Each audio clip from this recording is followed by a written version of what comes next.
Ya karena kan itu fitnah, hoax. Jadi kan orang nanti pikirnya gue maruk banget, kapitalis banget gitu kan. Kalau nilai kontraknya realnya itu memang 5,5 miliar.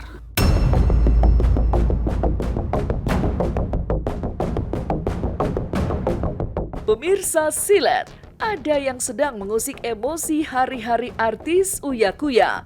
Bagaimana tidak, seolah tidak ada habisnya pasca kejadian rumahnya dijarah, tiba-tiba Uya Kuya kembali diguncang kabar miring lagi.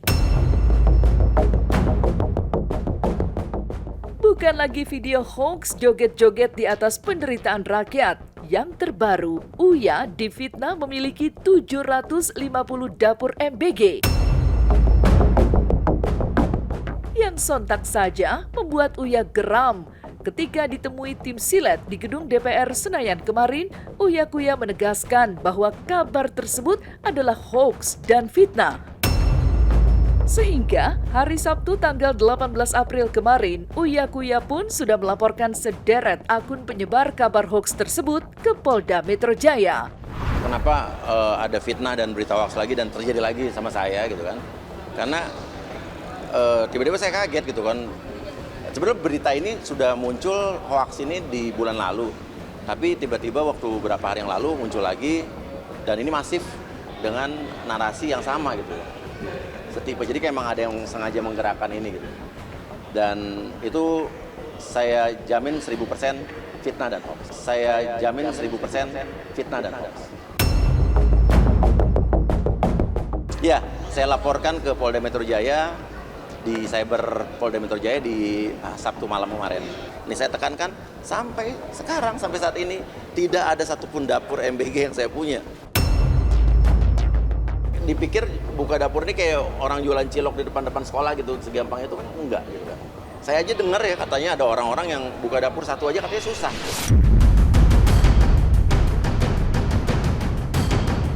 Bukan tanpa alasan, Uya Kuya bergerak cepat melaporkan sederet akun yang telah menuding dirinya memiliki 750 dapur MBG. Tidak banyak yang tahu, Uya masih diguncang trauma akibat insiden penjarahan rumahnya pada bulan Agustus tahun 2025 lalu.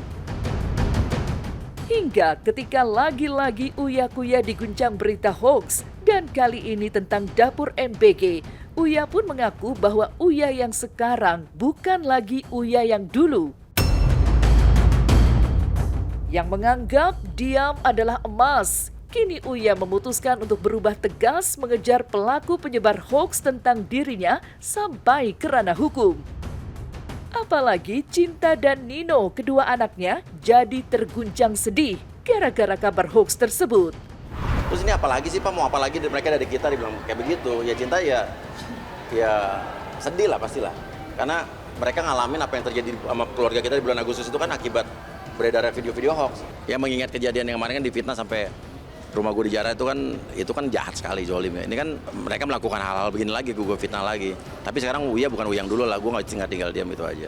Kali ini ada yang mungkin gue membuka pintu damai, ada yang enggak kayaknya. Gitu aja. Udah biar kapok aja orang.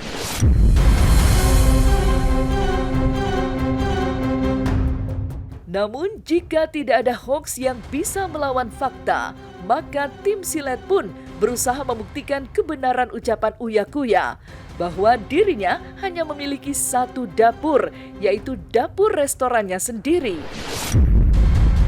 Saat didatangi tim Silet, Astrid, istri Uya Kuya, terlihat sedang menikmati waktu istirahat dengan makan malam, ditemani sederet menu andalan restoran barunya. Yang secara tak terduga justru disusul oleh Uya Kuya yang baru saja pulang dari kantor. Maka dengan antusias, Uya pun menunjukkan area dapurnya yang faktanya bukanlah sebuah dapur MBG. Eksklusif di hadapan kamera tim Silet. Ini ada ayam goreng, ada lidah goreng, ada sambal tempong, makannya sambil ada jukut goreng, ada kulit goreng. Ini dia tuh. Ini walaupun rumah makan kita sendiri, tapi kita seneng dan gak bosan-bosan makan di sini. Karena beneran deh enak. Dan ini lidahnya pakai rempahnya nih. Ini lidahnya empuk banget. Dan ini lihat kulit gorengnya ya. Ya, kulit gorengnya nih. Nih dengerin nih.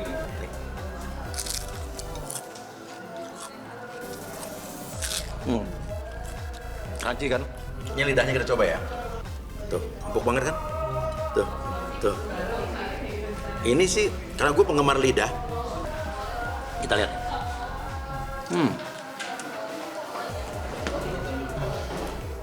Dengar kan? Lihat lidah sempuk ini tuh. Oke, pemirsa Silet. Jadi melihat ada berita hoax yang beredar, katanya Uya Kuya dibilangnya punya 750 dapur MPG.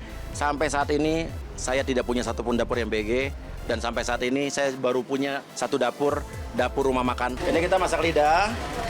Lidahnya emang ini dimasaknya nggak boleh lama-lama, ya, karena untuk menjaga kejusiannya dan kempukannya. Ini ayam-ayamnya yang belum digoreng. Ini lidah-lidahnya belum digoreng, yang dimarinate lebih dari 1 hari. Ini lidah yang tadi ada yang minta dia lebih well done.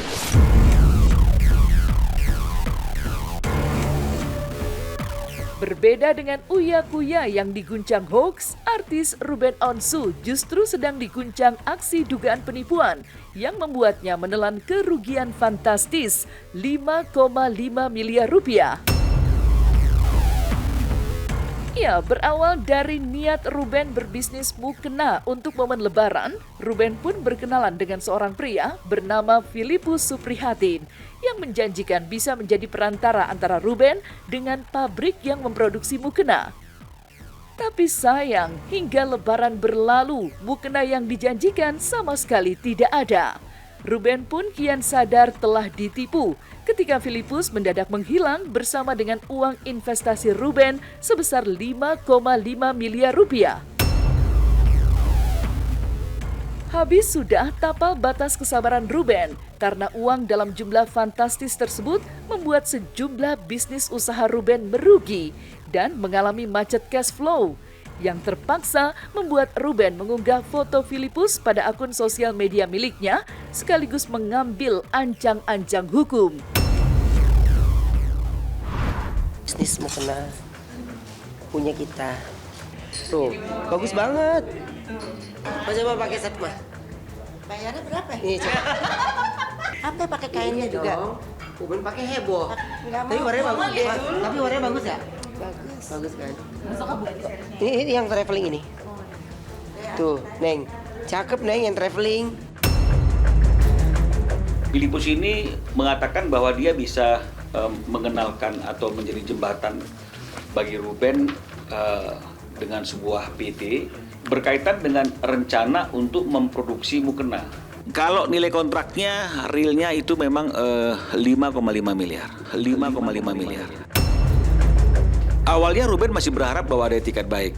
Ya udah, gagal produksi nggak apa-apa, yang penting uangnya balik. Tapi kenyataannya udah gagal produksi, uang nggak balik, orangnya malah menghilang. Bisa aja Ruben langsung ke polisi. Ya cuma mungkin karena Ruben berpikir kalau ke polisi kan pasti akan restoratif justice juga, kenapa tidak diupayakan sebelum akhirnya harus menempuh jalur hukum. Kalau mau perang sekalian, jangan dulu gue berhenti. Pokoknya gue nggak mikir berdarah-darah kah atau siapa. Pokoknya jangan bilang, jangan nyuruh gue berhenti, jangan nyuruh gue sabar. Karena menurut gue pun manusia sama kayak orang lain kan gitu. Jadi ketika gue bilang, oke, kalau mau sikat nih, oke, sikat nih. Ya kejadian demi kejadian yang terus, tapi Tuhan bisa terus bimbing saya terus gitu ya. Langkahnya saya nggak ditinggalin sama sekali gitu.